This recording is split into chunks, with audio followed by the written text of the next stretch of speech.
Igitondo cyiza nshuti bakunzi ba DEA Kona nkuko mubimenyere rwose muri gitondo buri gitondo rwose watubagiza amakuru aba yihuse kandi agezweho kandi aziye kugihe nkuko muba musuzwa na Eric Demokrasi muri gitondo inkuru itugezeho nuko abashumba bishe inzoka nini cyane aho yari imaze kumira ihene. Abashumba bo mu karere ka Kayonza ni mu Murenge wa Murundi mu Kagari ka Buhabwa bishe inzoka nini cyane yari imaze kumira ihene yose nkuko mubibona ku mafoto.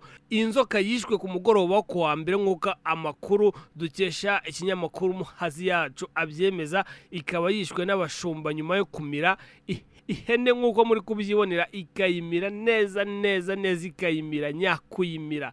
Ni inzoka nini ndende ipima nibura hagati ya metero 5 na metero 6, bakaba bayishe ubwo bayibonaga mu muhanda yambukiranya ijya kunywa amazi kugira ngo imiriza ku gahene neza yari imaze kumira. Wahaye amakuru ikinyamakuru dukesha inkuru yavuze ko nyuma yo kwica bagasanga ihene basanzemo iyo hene itarakomereka ahantu na hamwe ku buryo ngari bwo yari kimara kuyimira nkuko mubyibonera ku mashusho. Kanda subscribe hasi ubundi dukomezanye amakuru nkaya nakagucike kuko DEA Kona rwose yaba mu mikino yaba muri sport yaba mu makuru yandi abagezweho murabizi ahantu mwamaze kuhamenya abaharyamye baraharyamye. Turizera ko rwose tuzajya tubana.